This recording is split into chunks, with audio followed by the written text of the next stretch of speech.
함께 기도하시겠습니다. 하나님, 이 시간 하나님을 예배합니다. 영과 진리의 예배가 되기를 예수 그리스도의 이름으로 기도합니다. 아멘. 오늘 본문은 마태복음 6장 19절에서 24절까지의 말씀입니다.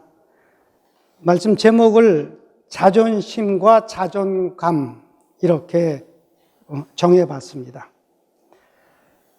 자존심, 자존감 그러면 대충은 아시죠 뭔지.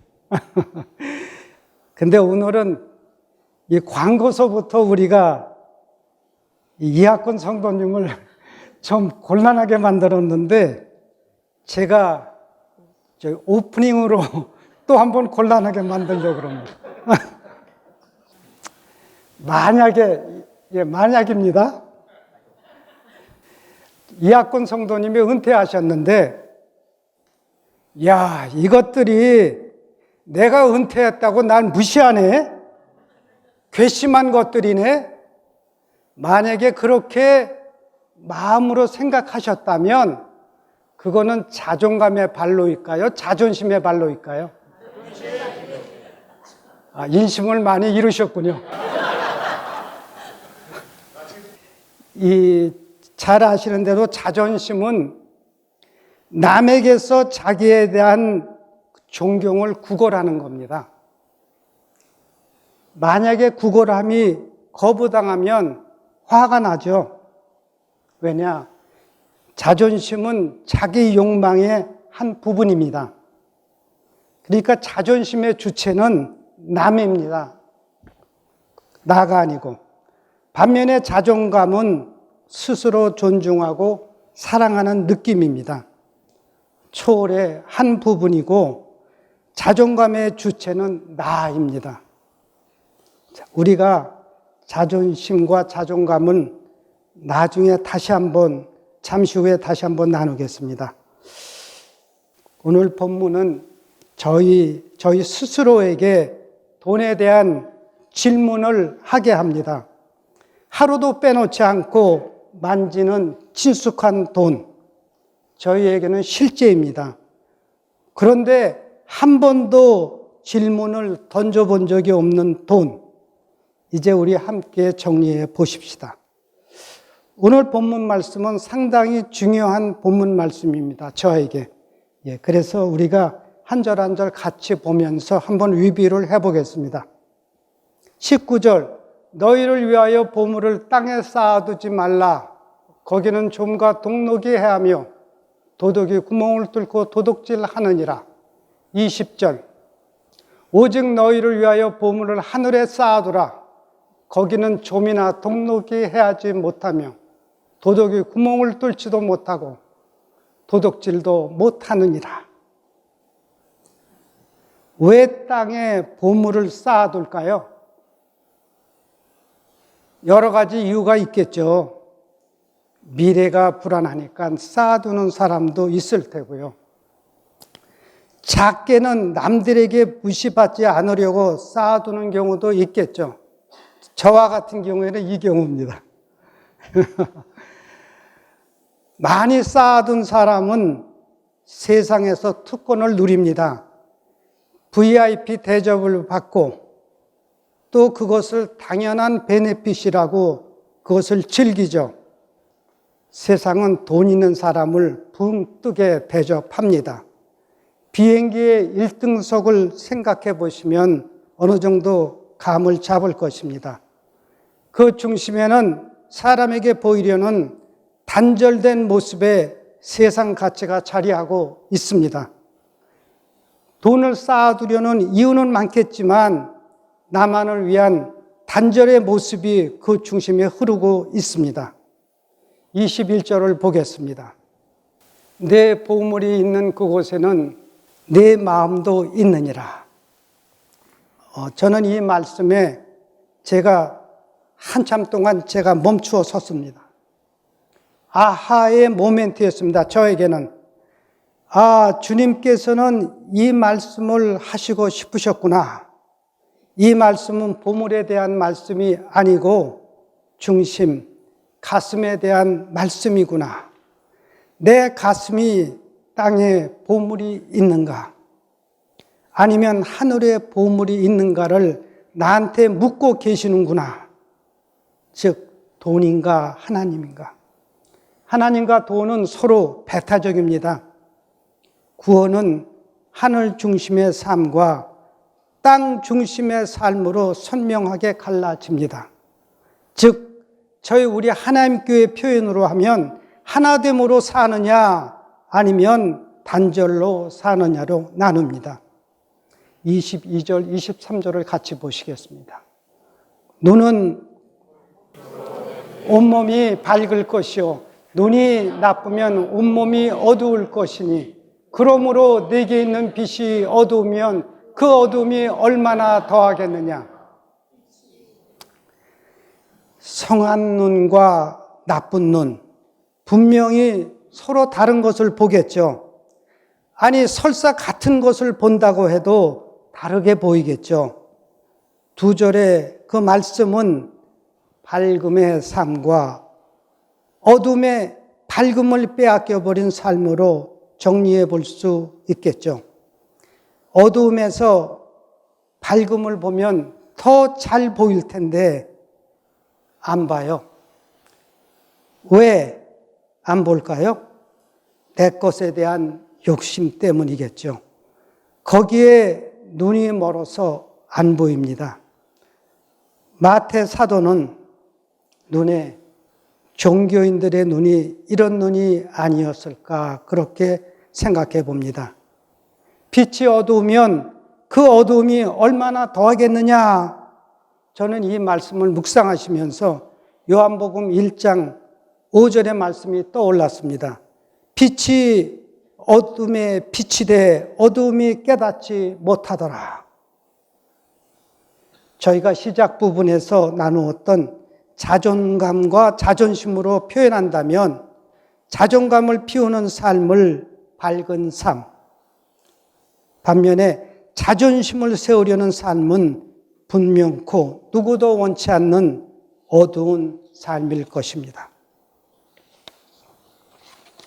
24절로 들어가겠습니다. 한 사람이 두 주인을 섬기지 못할 것이니 혹 이를 미워하고 저를 사랑하거나 혹 이를 중히 여기고 저를 경히 여김이라. 너희가 하나님과 재물을 겸하여 섬기지 못하느니라. 오늘의 본문 말씀의 핵심 부분이고 결론 부분입니다. 24절에는 대칭의 의미가 없습니다. 저희가 이미 보신 대로 하늘, 땅, 밝음, 어두움 이런 대칭 표현이 없습니다. 한결같이 못할 것이니 못하느니라 두 번을 강조하십니다. 결론이 하지 말라가 아닙니다. 불가능하다입니다. 예수님이 불가능하다면 그것은 불가능한 것입니다. 19절부터 24절까지의 짧은 6절의 말씀의 결론이 너희가 하나님과 재물을 겸하여 섬길 수 없느니라. 여기서 주인을 섬긴다는 의미는 주인과 하나됨입니다. 하나됨 그러면 조금 추상적일 수 있습니다.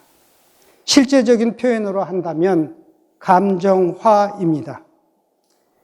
내 자식은 감정이 생기죠. 하나이니까요. 제 아들아이, 둘째 아이인데 이름이 김반석입니다. 저는 지금도 김반석 그러면 제 마음이 짠해져요. 이 아이가 고등학교 때 저희 집이 굉장히 힘들었습니다. 학교에 이 아이를 내려주면 학교에서 저한테 메시지가 와요. 네 아들이 오늘 학교에 안 왔다는 거예요. 학교 앞에서 내려줬는데 학교를 안 왔다는 거예요. 굉장히 힘들었기 때문에 저도 그게 감당이 안 되더라고요. 그래서 지금도 제 아들의 이름 반석 그러면 제 마음이 짠해요. 왜? 하나니까. 하나니까 감정을 느끼는 거죠. 저희가 어제 나누었죠. 성한 눈에서 성한 하프루스. 성한 눈의 삶은 초점이 분명한 삶입니다. 투명한 삶입니다. 하나님의 유업을 피우는 삶입니다. 반면에 나쁜 눈, 나쁜 파네라스, 나쁜 눈의 삶은 빛을 어두움에 빼앗긴 삶. 즉 하나님의 유업을 빼앗긴 삶, 내 욕심에 눈먼 삶, 선순환이 불가능한 삶으로 정리해 보았습니다. 나쁜 눈은 다른 말로 하면 못 보는 것이 아닙니다. 못 보면 어떻게든 보려고 할 텐데 거짓 봄을 가지고 있습니다. 에고의 봄입니다. 세상과 육과 현상과 평면만을 봅니다. 자, 돈 그러면 무슨 생각이 떠오르세요? 돈 그러면 저는 많이 있으면 좋겠다. 이런 생각이 들어요. 미쳤죠?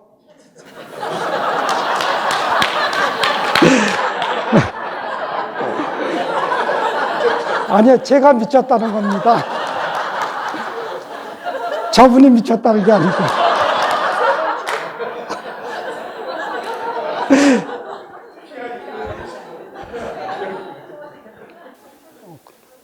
그런데 예수님은 돈과 근심은 늘 함께 있다 하십니다. 그래도 많으면 좋겠다. 그럴까요? 여쭤보기 겁납니다. 오늘 본문의 예수님은 돈이란 단어, 아람어 그대로인 맘몬이란 단어를 사용하셨습니다. 맘몬은 잘 아시는 대로 신도 아니고 신의 이름도 아닌 그냥 돈이라는 의미입니다. 사람들이 이 맘몬을 신격화시켜 놓았습니다. 그런데 예수님이 사람들이 신격화시켜 놓은 맘몬이란 단어를 그대로 사용하셨습니다. 예수님의 이례적인 특이한 모습입니다. 이렇게 말씀하신 뜻은 너희가 맘몬을 신처럼 섬기고 있지 참신인 나를 섬기고 있지 않다고 하는 통렬한 지적을 하고 계십니다. 신격화시켰다고 하는 것은 독재자화 되었다는 의미입니다. 독재자화는 잘 아시는 대로 인격이 미숙한 지도자가 자기 뜻대로 사람을 컨트롤하는 것을 의미합니다. 사람들 사이에서 유통되며 사람들과 친숙하게 지내는 돈도 마치 자기가 사람인 양 짝퉁 인격체가 진짜 인격체를 컨트롤하고 있습니다. 물론 비극이죠. 저희들이 돈과는 거리를 유지해야 하고 하나님과는 하나가 되어야 합니다. 신격화시켰다는 의미는 거리를 상실했고 거리가 없으니 돈과 하나가 되는 것이지요. 그래서 돈이 있으면 기가 살고 잘난 것 같고 반대로 돈이 없으면 비참하게 느낍니다. 이것뿐 아닙니다. 돈이 우리 삶의 우선순위와 선택을 결정합니다. 내 삶의 우선순위는 내가 결정하죠. 하나님이 다스림의 권세를 주셨는데 그런데 돈이 결정합니다. 그러니까 돈에 종노릇하는 셈이죠. 제가 이렇게 말씀을 읽다가 감동이 탁 오잖아요. 그러면 그래요. 이번에는 내가 얼마만큼 연보를 하고 싶다. 이렇게 연보 액수를 정해요. 예, 그런데 이 연보 날이 가까이 오면은 액수가 줄어들어요.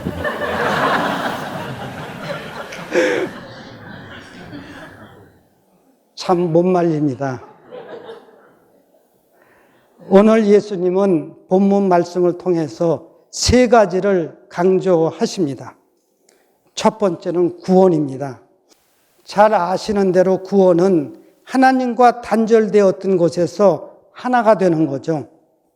즉 하나님과 하나됨이 구원입니다. 이미 나누었던 대로 하나됨은 감정화되었다는 뜻이고, 그렇게 되면 통이 열립니다.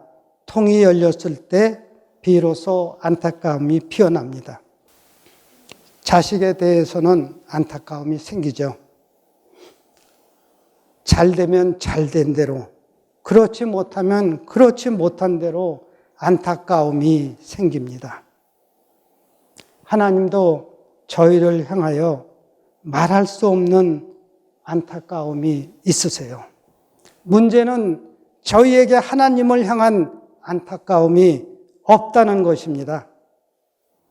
요한복음 17장 1절 말씀에 아버지여 때가 이르러 싸우니 아들을 영화롭게 하사 아들로 아버지를 영화롭게 하게 하옵소서. 짧게 줄이면 아들을 영화롭게 하사 아들로 아버지를 영화롭게 하소서. 서로가 서로를 안타까울 정도로 영화롭게 하기를 원하고 있는 말씀입니다. 마태복음 26장 42절 말씀. 여러분들이 잘 아는 예수님의 겟세마네 동산의 기도입니다. 아버지의 원대로 되기를 원하나이다. 아버지를 향한 아들의 안타까움입니다. 안타까움은 생명을 아름답게 만듭니다. 그러나 돈은 저희 속에 욕심을 만듭니다. 두 번째는 복은 하늘 아버지께서 주시는 것이다. 우리는 하늘 아버지의 자녀죠. 맞죠? 그러면 나는 온 우주와도 바꿀 수 없는 보물입니다. 보물은 보물의 삶을 살아야겠죠. 오늘 본문을 한마디로 줄이라면 자존감이라 하겠습니다. 자존감은 만들어지는 것이 아닌 내 안에 하나님의 형상이 회복되었을 때 피어나는 느낌입니다. 하나님의 사랑이 임하면 느껴지는 느낌이지요. 자, 주님이 본문에서 하시려고 하는 말씀은 너희가 지금 누군데 돈에 끌려다녀. 돈의 종노릇해. 말도 안 된다. 너희 안에 하나님의 꿈이 있다는 것이 분명해야 다스림의 권세를 살 수 있단다. 다스림의 권세, 자존감입니다. 이것을 보지 못하는 눈을 예수님은 나쁜 눈, 나쁜 파네라스라고 부르셨습니다. 이 파네라스 단어의 뜻은 억압된 고통의 삶이라 합니다. 자기가 자기로 피어나지 못하기 때문에 모든 것에 억눌려 고통의 삶을 삽니다. 이 세상에서 돈에 얽매여 있는 우리들의 모습은 아닌가요? 그 옛날 이스라엘 백성의 애굽에서의 삶은 아닌가요? 이 삶은 종신토록 땀을 흘리지만 가시덤불과 엉겅퀴만 거두는 삶입니다. 그래서 마태복음 11장 28절에서 수고하고 무거운 짐진 자들아 다 내게로 오라. 내가 너희를 쉬게 하리라. 저희를 부르십니다. 잘 아시는 대로 제가 지금 은퇴 중이라 지금 일을 안 하고 놀고 있거든요. 이게 우리말로는 백수라고 부르던데. 근데 지난 40여 년 동안의 제 삶을 돌이켜보면 일하고 돈 벌고, 일하고 돈 벌고. 이제 그거를 45년 동안 제가 반복을 했어요. 근데 지금 일하고 돈 벌고를 손에 놓으니까 그 제가 살아왔던 삶이 보여요. 어떤 분은 그래요. 아, 지루해서 어떻게 보내십니까? 그래요. 저는 하나도 안 지루해요. 오히려 지금의 삶이 저한테는 큰 유익이 되는 삶이에요. 제 삶의 의미와 가치를 조금씩이나마 되찾아가는 그러한 시간들이에요. 그래서 저는 지금 너무 제 시간을 제 삶을 제가 누리고 있습니다. 세 번째는 우리가 복이다. 하나님이 아브라함을 부르셔서 복을 삼중으로 강조하세요. 창세기 12장에 하나님이 아브라함을 부르시고 창세기 4장에 가인으로 인하여 상실했던 복을 회복시키십니다. 2절에 내가 너로 큰 민족을 이루고 네게 복을 주어 네 이름을 창대하게 하리니 너는 복이 될지라. 너를 축복하는 자에게는 내가 복을 내리고 너를 저주하는 자에게는 내가 저주하리니 땅의 모든 족속이 너로 말미암아 복을 얻을 것이라 하신지라. 우리가 복이면 이 복은 나눠줘야 되겠죠. 내게 복이 충만한데 절대로 나누지 않는다. 그러면 어떻게 복이 되겠습니까? 복은 나눔을 위한 것입니다. 3절 말씀에 땅의 모든 족속이 너로 말미암아 복을 얻을 것이라. 아브라함을 통해서 하나님의 복이 나누어진 것이죠. 그래서 오늘날 저희까지 온 것입니다. 마귀에게 속으시면 안 됩니다. 하나님은 우리가 욕심에서 자유하여서 하나님 자신의 형상으로 창조된 내 생명에서 나를 피우시기를 원하시는데 그 키워드가 자존감입니다. 자존감은 에너지의 원천입니다. 이런 하나님의 나됨을 알 때에 선한 눈을 가진 자는 복을 받습니다. 잠언 22장 9절 말씀에 선한 눈을 가진 자는 복을 받으리니 이는 가난한 자와 양식을 나누기 때문이요. 건강이든 돈이든 복이든 나의 삶을 통한 순환입니다. 모든 것, 이 땅의 모든 것은 순환입니다.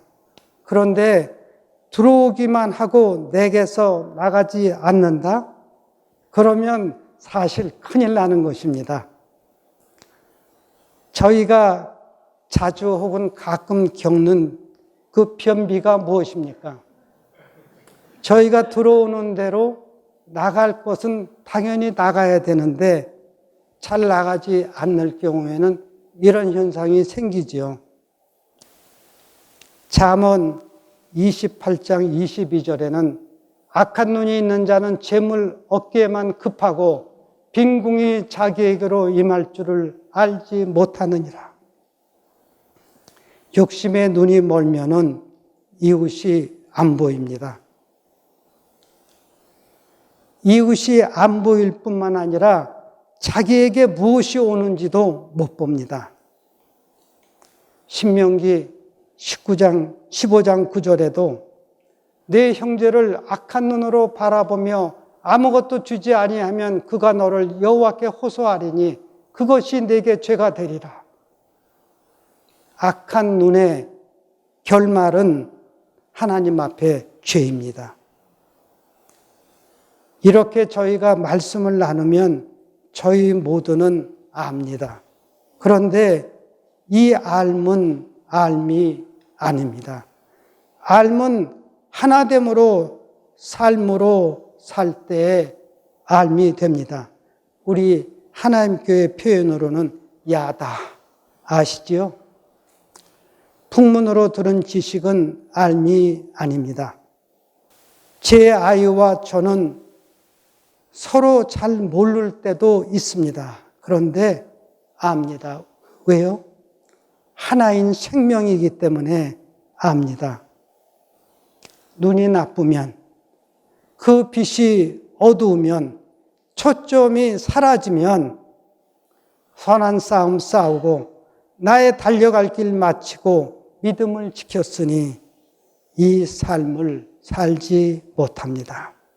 삶의 참 가치와 의미를 빼앗기게 됩니다. 자, 이렇게 삶의 가치와 의미를 빼앗기게 되면 그때부터 돈 걱정을 합니다. 나의 나됨과 돈 걱정은 서로 배타적입니다. 돈 걱정을 하고 있다면 나는 하나님의 자녀, 유업자는 아닐 것입니다. 우리가 하나님의 복인데 돈 걱정한다? 말이 좀 이상하지요? 왜 돈 걱정해요? 종교의 이혼론 때문이지요. 이것이 마태 사도가 하고 싶은 이야기였을 것입니다. 우리는 분리될 수 없는 존재인데 분리되어 있습니다. 하나님과 죄가 분리되어 있고 죄가 여러 성도님들과 분리되어 있습니다. 분리되어 있으면 안타까움이 있어야 되는데 저는 그 안타까움을 상실하고 삽니다. 어제 나누었던 마가복음 9장 24절에도 나오죠. 내가 믿습니다. 나의 믿음 없는 것을 도와주소서. 이 안타까움을 저는 상실했습니다. 제가 분명히 믿는 것 같아요. 또 분명히 믿고 싶어요. 그런데 제가 보면 못 믿어요. 안 믿고 있습니다. 속 사람이든 겉 사람이든 돈이 없이는 이 땅 살 수 없습니다. 제가 돈 하지 않더라도 돈이 없으면 이 땅의 삶은 불가능합니다. 그러기에 이런 삶의 안타까움이 제 가슴에서 터져 나와야 되는데 이 안타까움을 상실했습니다. 예수님은 아주 레디컬하세요. 한 부자 관리가 예수님께 나옵니다. 누가복음 18장 18절의 말씀입니다. 내가 무엇을 하여야 영생을 얻으리까? 그래도 이 사람은 영생에 대해서 갈등을 했던 모양입니다. 그랬더니 예수님이 네가 계명을 안 하니 계명을 지키라. 그러니까 이 사람이 하는 말이 내가 어려서부터 다 지켰습니다. 이에 예수님의 반응은 한 가지 부족한 것이 있다. 네게 있는 것을 다 팔아서 가난한 자에게 나눠주라. 그리고 와서 나를 따르라. 23절 마감이 그 사람이 부자이므로 이 말씀을 듣고 심히 근심하더라. 갈등을 했는데 안타까움이 피어나질 못했습니다. 근심하더라로 이 이야기는 끝이 납니다. 주체인 주님과 객체인 우리가 단절된 상태이면 무기력하죠. 한 예로 한 부부가 분리되어 있으면 무기력합니다. 그런데 이 부부가 안타까움이 터져나와 하나가 되면 어떤 난관이든지 뚫고 나갈 수 있습니다. 예수님께서 오늘 본문에서 강조하시는 것도 자존감입니다. 내가 무엇에 종노릇하니? 너는 아버지 안에서 자유한 자야. 그것을 못 보면 나쁜 눈을 가진 자란다. 예수님은 나쁜 눈이라고, 잠언과 신명기에서는 악한 눈이라고 하였습니다. 악한 눈은 인색하죠. 인색하면 내 인생을 내가 버리는 것입니다. 돈과는 거리가 있어야 합니다. 그래서 내가 돈을 끌어야 다스릴 수 있는데 돈이 나를 끌면 돈에 사로잡힙니다. 그래서 사도 바울은 아들 같은 디모데에게 돈을 사랑하고 탐내면 모든 것에서 떠나게 된다고 말하고 있습니다. 사도 바울은 디모데후서 4장 10절에 대만은 이 세상을 사랑하여 나를 버리고 하는 그런 말씀이 있습니다. 저희가 빌레몬서에 보면은 사도 바울은 대마를 나의 동역자라고 소개하고 있습니다. 사도 바울이 동역자라고 소개할 정도면은 결코 저희가 가볍게 볼 수 없는 사람입니다. 대마. 저보다는 수백 배 나은 사람이었던 것 같아요. 그러니까 사도 바울이 자기의 동역자라고 그 편지에서 소개하고 있습니다. 그런데 돈 앞에 장사 쉽지 않습니다.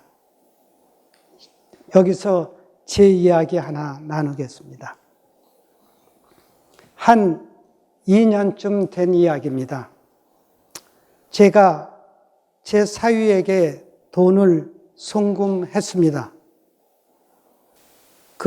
아무런 수수료 없이 그 돈을 송금하는 시스템이 있죠. 저희 많은 분들이 이용하시는 시스템이에요. 그 시스템을 이용해서 돈을 보냈습니다. 작은 액수 아닙니다. 두 사람의 멕시코 왕복 비행 항공료의 반이니까 적은 액수 아닙니다. 근데 이 시스템은 이름과 휴대폰 전화번호를 입력하고 돈을 보내면 아무런 수수료 없이 그냥 간단히 돈이 가는 그런 시스템이죠. 그래서 돈을 보내고 난 후에 제 사위로부터 아무런 연락이 없었습니다. 제 사위는 이런 사람이 아니거든요. 근데 아무런 연락이 없어요. 그래서 조금 기다렸다가 제가 전화를 했죠. 내가 돈을 보냈는데 돈 받았어? 그러니까 안 받았다는 거예요. 그래? 그래서 하루를 기다렸다가 그 다음날 다시 전화를 했습니다. 그랬더니 돈이 안 들어왔다는 거예요. 어떻게 된 일이지? 저는 가끔 저희 딸아이한테 혹은 저희 아들아이한테 이 방식을 이용해서 돈을 보냈는데 돈이 안 들어간 경우는 한 번도 없었습니다. 제 딸아이가 그러더라고요. 아빠, 먼저 돈을 일부를 보내고 그 돈이 들어간 줄 확인하고 난 다음에 돈을 보내야지. 그렇게 돈을 보내면 어떡해? 그러니까 참 답답하더라고요. 그래서 이제 제가 거래하는 은행에다 전화를 했습니다. 내가 돈을 몇 월 며칠 날 보냈는데 이 돈이 안 들어갔다. 그러니까 그 직원이 하는 말이 고객님, 아주 드문 경우인데 만약에 그 돈이 들어가지 않았으면 2주만 기다려주세요. 2주 후면은 다시 고객님의 구자로 돈이 돌아올 겁니다. 그래요. 그래서 그래요? 그러면 기다리겠습니다. 그래서 2주를 기다렸어요. 그래서 2주 후에 저희 사위한테 다시 전화했고 제 구자에도 제 거래은행에도 다시 전화했습니다. 그때 돈이 안 들어왔대요. 그러면 돈을 잃어버렸네. 근데 저희 뱅크에서 직원이 하는 말이 돈이 저희 사위가 거래하는 그 은행으로 들어갔다는 거예요. 그런데 어떤 사람 구자로 들어간 거는 확인이 불가능합니다. 거기까지는 우리가 못합니다. 그런 대답이었어요. 그러니까 그냥 돈은 그냥 없어진 것이죠. 참 마음이 답답하더라고요. 이거 어떻게 해요? 마음이 답답하면 애꿎은 하나님을 찾는 거죠. 하나님, 제가 돈을 잃어버렸는데 이거 참 어떻게 하면 좋겠습니까? 기도했어요. 제가 이 돈 찾으시면 제가 절반을 연보하겠습니다. 하나님 앞에, 하나님께 딜을 한 거죠. 하나님이, 야, 너 참 웃기는 놈이로구나. 하나님이 기가 막혔을 것 같아요. 그래서 아무튼 기도했는데 12시간도 안 돼갖고 저희 사위가 전화가 왔어요. 제가 옛날에 그 비즈니스 구자를 오픈해 놓은 게 있는데 잘 사용 안 하는 구자입니다. 근데 그 구자로 돈이 들어온 것 같아요. 그러니까 그 순간은 하나님 감사하고 감사합니다. 참 하나님 감사합니다. 그 마음이 딱 생겼는데 잠시 후에 내가 너무 빨리 기도했나 보다. 조금만 더 참을 걸.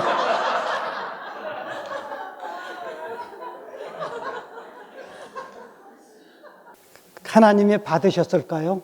제가 약속했으니까 연보는 했어요. 예, 근데 하나님 받으셨을까요? 제 마음이 많이 아팠습니다. 제 중심이 상한 생선 같았어요.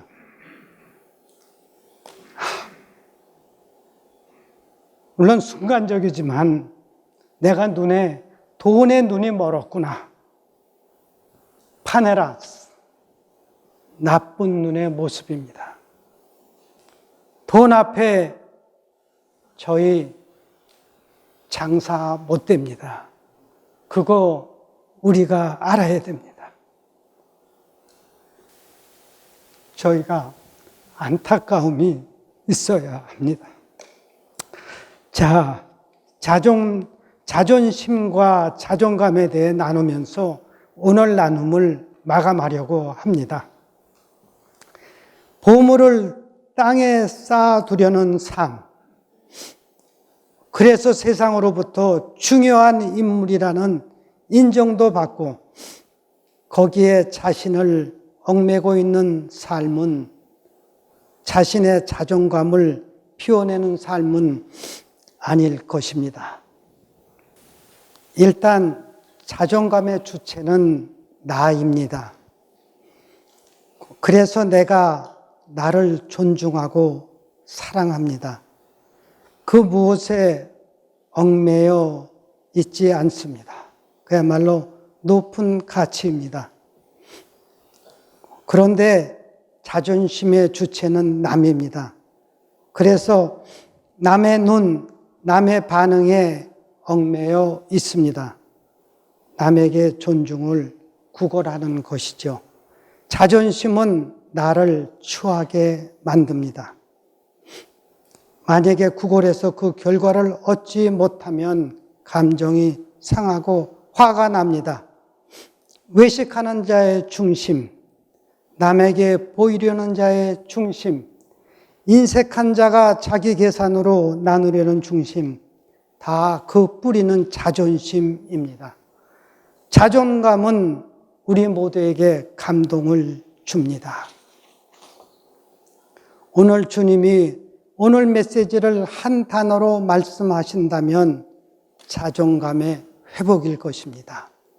하나님의 형상인 우리가 째째하게 남에게 나의 삶의 가치를 인정받으려는 자존심을 세우지 맙시다.